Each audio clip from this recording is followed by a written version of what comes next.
السلام علیکم دوستو۔ اس جدید دور میں جدید ٹیکنالوجی کے ہمارے زندگی پہ جس طرح مثبت اثرات ہیں، اسی طرح صحت کے حوالے سے کچھ منفی پہلو بھی ہیں۔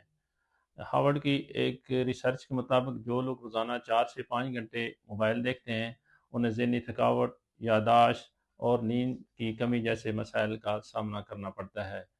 تو اس کے لیے ایک جدید ٹرم ہے ڈیجیٹل فاسٹنگ، یعنی ہم اپنی صحت کو باہر رکھنے کے لیے یہ ٹرم یوز کریں گے تو انشاءاللہ ہماری صحت میں بہتری آئے گی۔ روزانہ 2 سے 3 گھنٹے آپ موبائل آف رہیں، یعنی اس سے دور رہیں، اور اسی طرح ہفتے میں ایک دن اپنے موبائل کو سائڈ پہ رکھیں، یعنی پورا دن کوئی ضروری کال ہے تو وہ اٹینڈ کریں، ویسے اس سے دور رہیں۔ تو اس سے ہماری صحت پہ اچھے اثرات پڑیں گے، ہمیں ذہنی تھکاوٹ اور نیند جیسے مسائل کا سامنا نہیں کرنا پڑے گا۔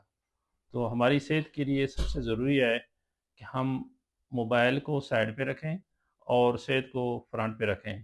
اس سے ہماری صحت بھی اچھی ہوگی، اور صحت اچھی ہوگی تو زندگی میں خوشیاں بھی ہوگی۔ Thank you.